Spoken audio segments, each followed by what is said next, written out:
ओम दीपो ज्योतिर्परब्रह्म दीपो ज्योतिर्जनार्दन दीपो हर्तु मे पापम पूजा दीप नमोस्तु ते साज्यं च वर्ति संयुक्तम आयोजितं मया दीपं ग्रहण देवेश त्रैलोक्यतिमिरापहम् ओम आपोहिष्ठामयो भुवस्तान ऊर्जे दधातन महीरणाय चक्षसे वस्त्रोपवस्त्रम् ओम युवा सुवासाः परिवीतागत सौश्रेयान् भवति जायमानः तन्धीरासः कवयोन्यन्ति स्वाध्यो मनसा देवयन्तः तदुपरान्ते आचमनीयं जलं समर्पयामि यज्ञोपवीतम् ओम यज्ञोपवीतं परमं पवित्रं प्रजापतिर्यत्सजं पुरस्तात् आयुष्यमग्र्यं प्रतिमुञ्च शुभ्रं यज्ञोपवीतं बलमस्तु तेजा तदुपरान्ते चंदनानुलेपलम्।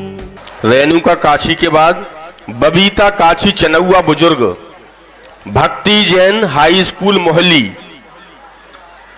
ऋषिका यादव हाई स्कूल मोहली, जोया खान मोहली, गौरा राय मोहली, जिज्ञासा Dubey high school Mohli, Sapna Kurmi, doctor sir Hari Singh Gaur Chanaua, Amita कन्या सानल रहली, महिमा शासकीय कन्या विद्यालय रहली, जया कुर्मी शासकीय कन्या विद्यालय रहली। सम्मान लेने के बाद सभी बच्चे बैठेंगे क्योंकि कार्यक्रम शेष रह गया है अभी, और शीघ्रता से बच्चे पंक्ति आगे बढ़ाते जाएं। हम शीघ्रता से मोमेंटो लेके हम शीघ्रता से बढ़े क्योंकि यह पहला ऐसा मुझे लगता है आयोजन है जिसमें 1000 से अधिक बच्चों को हम एक साथ सम्मानित कर रहे हैं। इनके नाम बोल रहे ये अचानक से जागृत हो गए, जिनके नाम बोल रहे हैं केवल वही बच्चे आएंगे, ऐसा निवेदन है। अभी जिन लोगों के नाम बोले हैं केवल वे ही बच्चे मंच पे आए। सरस्वती शिशु मंदिर, आकांक्षा कुर्मी सरस्वती शिशु मंदिर, पायल काछी सरस्वती शिशु मंदिर, शिवानी कुर्मी उच्चतर माध्यमिक विद्यालय रहली, भारती अहरवार उच्चतर माध्यमिक विद्यालय गड़ाकोटा, साक्षी अहरवाल शासकीय हाई स्कूल रोन। ये विद्यार्थी अपने क्रम से आते जाएं। बुंदेली प्रतिभा सम्मान समारोह का आयोजन सर्वप्रथम इस गड़ाकोटा की पावन पवित्र भूमि से किया जा रहा है। गड़ाकोटा की इस भूमि ने कई कीर्तिमान स्थापित किए हैं, चाहे गड़ाकोटा का रहत लोकोत्सव हो, मुख्यमंत्री कन्यादान के अंतर्गत हजारों बहनों। राजकिशोर सर से आग्रह है कि हम खड़े हो जाएं और शीघ्रता से बच्चों को आगे बढ़ाते जाएं। भैया अभिषेक भार्गव जी हमारे जो कैरियर काउंसलिंग के रूप में मार्गदर्शक आए हैं, आदरणीय मिश्रा जी, जोशी जी, आदरणीय Dubey madam, SDM sir Govind Dubey ji, SDOP sir Prakash Mishra ji, तहसीलदार ऋषि गौतम जी, थाना प्रभारी रजनीकांत दुबे जी और आईएन तिवारी सर हमारे मार्गदर्शक और प्राचार्य वीओ साहब। जो भी कोर्स आपको करने हैं निःशुल्क रजिस्ट्रेशन चल रहे हैं और यहाँ पर शासकीय स्नातकोत्तर कॉलेज पीजी कॉलेज में भी आप एडमिशन ले सकते हैं। सभी लोग बैठ जाए। दीदी आप लोग क्यों खड़ी हैं यहाँ? अभी आप बैठ जाओ, जो लोग रह गए हैं उनको अगली बार में नाम लेके सम्मानित करेंगे। अभी सब लोग जरा अपने जगह पे बैठ जाएं, जिन लोगों का सम्मान रह गया है सबका सम्मान होगा। बोलो भारत माता की, भारत माता की।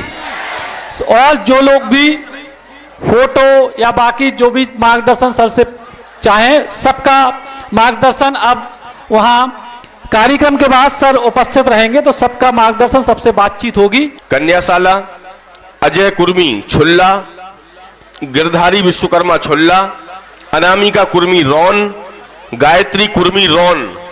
दोबारा नाम नहीं बुलाया जाएगा, एक बार अच्छे से सुनना है आपको। आरुषि कुर्मी रोन,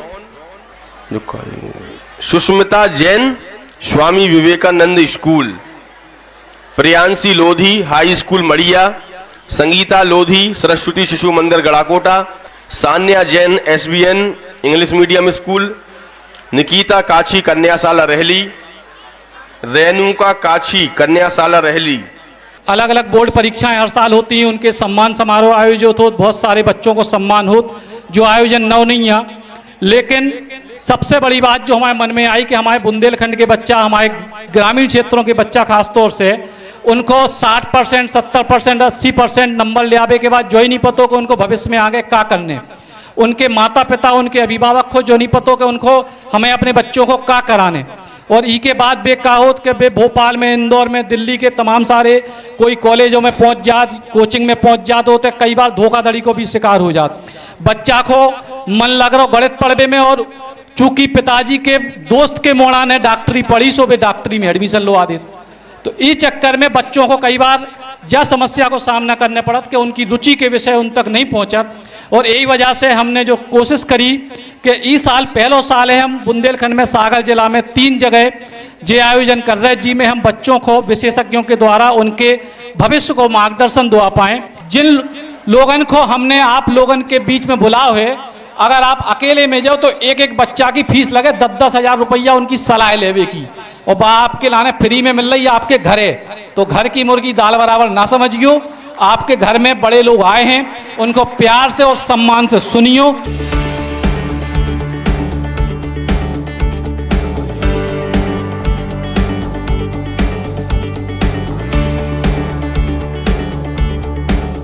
ये सर्टिफिकेट आपको मोटिवेट तो कर रहा है, आप तो स्वयं अपने आप में मोटिवेटेड हो, क्योंकि आपने इतने अच्छा नंबर लेके आ गए, तो हम तो अपने आप में मोटिवेटेड हैं। मम्मी पापा ने पूरे मोहल्ला में मिठाई खिलाई, ले लड़ूगा खाओ, मोड़ा पास हो गो। हमारी बिन्ना ने टॉप करो है, 80% आए हैं, 90% आए हैं, 95% आए हैं। सोन पपड़ी ले लेके भगी है मम्मी पूरे मोहल्ला में। पूरे रिश्तेदारों को फोन कर करके बताई मम्मी ने, एक बार नहीं उठाओ, 2 बार नहीं उठाओ तो 3-3, 4-4, बोले का बिन्ना तुमने फोन का ही नहीं उठाओ, तो क्या बात हो गई जी? अरे मोड़ी ने टॉप कर लो।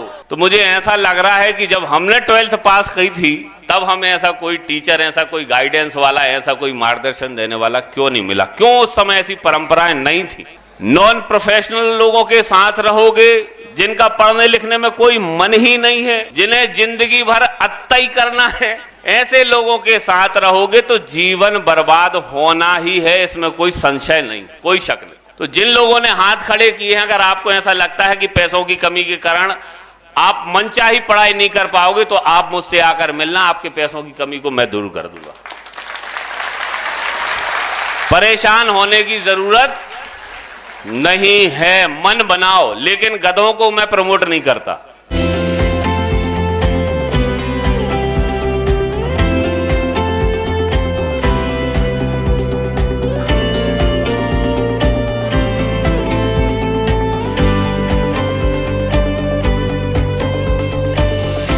जिसको कितने भी परसेंट से ग्रेजुएट हो, 21 साल की उम्र में ये एमपीपीएससी दे सकता है और 40 साल की उम्र तक ये एमपीपीएससी निकाल सकता है। बस एक लाइन समझना, इसे ज्यादातर पढ़े लिखे लोग परीक्षा ही नहीं मानते। एमपीपीएससी एक हलवा माना जाता है, भूख तो नहीं लगी ना खाने के, हलवा माना जाता है, इसमें कुछ है ही नहीं।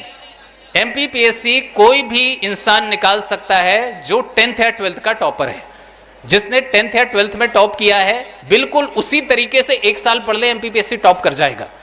एमपीपीएससी इतनी आसान परीक्षा है, मैंने कहा ना, जिसने 12th में 90% नंबर लाए, वो जैसा उसने 12th में 1 साल पढ़ा वैसा एमपीपीएससी पढ़ दे, वो एमपीपीएससी निकाल लेता है। एक सिलेबस है, उसको आपको नोट्स बनाने हैं 2-4 किताबों से, उसे याद करना और याद करके परीक्षा में लिख आना है। तुमने पेपर कंप्लीट कर लिया तो तुम टॉपर हो, और यहां भी 50-52% में तुम टॉप कर जाते हो। तो मुझे नहीं लगता कि इससे ज्यादा आसान इस धरती पे कोई परीक्षा, इसलिए एमपीपीएससी वालों की कोई बहुत इज्जत नहीं करता है, तैयारी करने वालों। ये बहुत आसान है, मैं रिपीट करता हूं, यूपीएससी आप आराम से निकाल सकते हैं अगर आपका दिमाग अच्छा चलता है। पीएससी आप आराम से निकाल सकते हैं अगर आप अच्छे मेहनती हैं। आप में से किसी को आइडिया, ये जो हमारे आर्मी वाली अभी ऑपरेशन सिंदूर में जो ब्रीफिंग देने आती थी हमारी दोनों आर्मी ऑफिसर्स, ये किस परीक्षा से पास हुई हैं? आपको पता है? आप सब बहुत आसानी से एक छोटी सी परीक्षा टिक करके यहां पहुंच सकते हैं।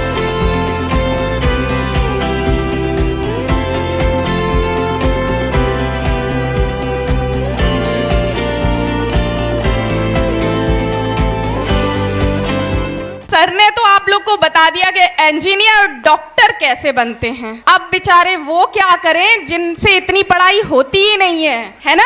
ऐसे ही है, वो क्या करेंगे भैया? जिससे बायोलॉजी लेके मौत आती है पढ़ने में, मैथ्स तो ऐसे निकलेगी कि बस पूछो ही मत। अब देखते हैं आगे हम क्या ले सकते हैं। देखो, 3 क्वेश्चन है आपकी लाइफ में। जब भी हम 12th पास करते हैं या फिर अपना करियर बनाने का हमारे दिमाग में आता है, तो जनरली हमारे दिमाग में 3 क्वेश्चन आते हैं। क्या पढ़ें आगे? दूसरा क्वेश्चन, क्यों पढ़ रहे हैं? और तीसरा क्वेश्चन कहाँ से पढ़ रहे हैं। अगर ये 3 क्वेश्चंस आपके दिमाग में क्लियर हैं तो आपके करियर को बनाने में कोई नहीं रोक सकता। सही बोल रही हूँ? अगर सही बोल रही हूँ तो एक बार हाथ उठाओ। हाँ, तो अब ये 3 क्वेश्चन आप लोग के दिमाग में अभी तक तो नहीं आए होंगे क्योंकि 12th पास करनी थी। कोई बायो वाला है, मैथ्स वाला है, आर्ट वाला है, कॉमर्स वाला है ना यहाँ पे। तो अभी तक किसी के दिमाग में ये चीज नहीं आई होगी कि हम क्या पढ़ें। 10th के बाद बड़ी दीदी ने बोल दिया कि एक काम करो, मैंने बायोलॉजी ली थी, आप भी ले लो। अब दीदी तो बहुत इंटेलिजेंट थी, अब मुझे तो पास होने में मौत आ रही है। कैसे पास करूं केमिस्ट्री, कैसे फॉर्मूला याद करूं, इक्वेशन समीकरण जो होते हैं वो कैसे बनाऊं। और वो बेचारा बच्चा जो भाई या बहन है वो फेल हो गया। अब क्या हो गया? तो ये तो उसने सोचा ही नहीं था कि क्या पढ़ें।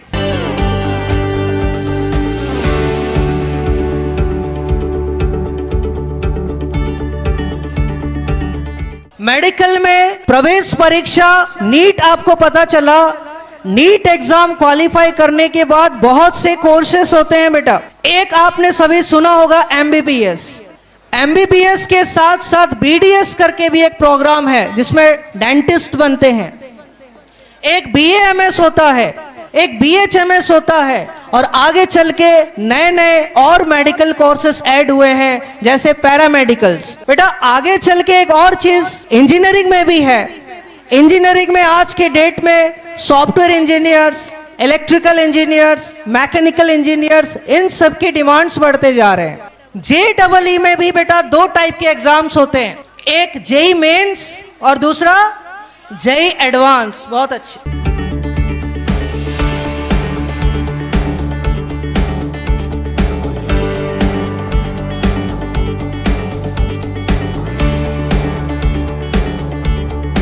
आज केवल प्रशासनिक क्षेत्र ही नहीं है कैरियर के बनाने के लिए।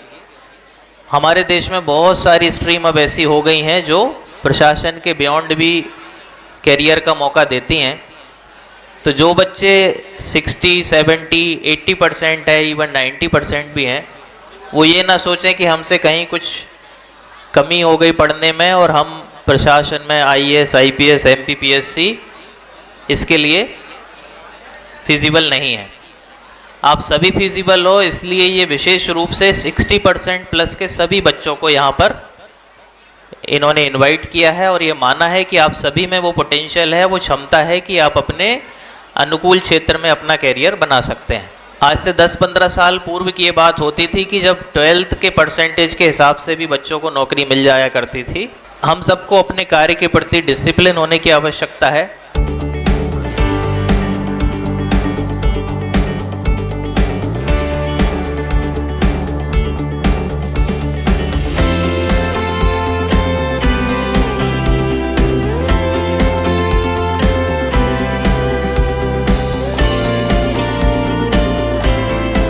अक्सर देखा गया है कि अगर हम अपने इंटरेस्ट के फील्ड में काम करें तो उसमें हमारी सफलता के चांसेस ज़्यादा होते हैं।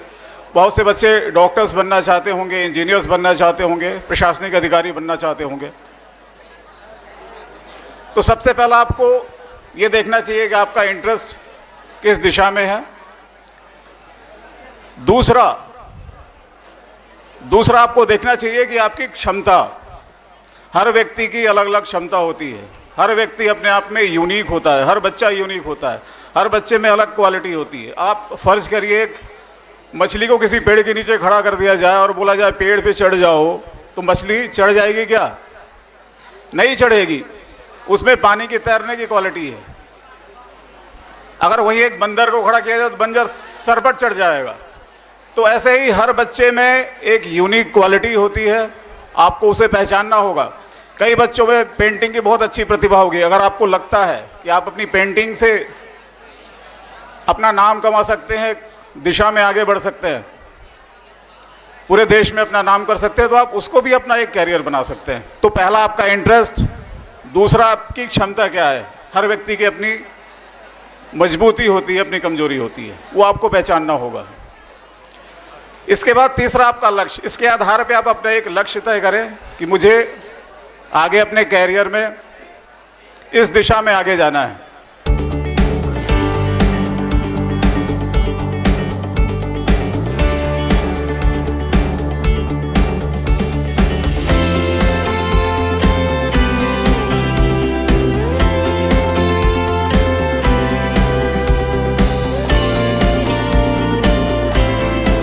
अब अपने सपनों की पढ़ाई कीजिए अपने ही शहर के पास। सागर शहर से मात्र 12 मिनट की दूरी पर स्थित है ज्ञानवीर विश्वविद्यालय, जहां आपको मिले सुविधाजनक बस सेवा, आधुनिक कैंपस इंफ्रास्ट्रक्चर, अनुभवी शिक्षकगण और एक उज्जवल करियर की गारंटी। यहाँ उपलब्ध है प्रमुख पाठ्यक्रम जैसे management, pharmacy, agriculture, engineering, law, fine arts, hotel management, संगीत और नृत्य, पत्रकारिता और जनसंचार, परफॉर्मिंग आर्ट्स, जनरल कोर्सेज, शारीरिक शिक्षा, योग, पीएचडी सभी विषयों में। नए सत्र के लिए प्रवेश प्रारंभ हो चुके हैं।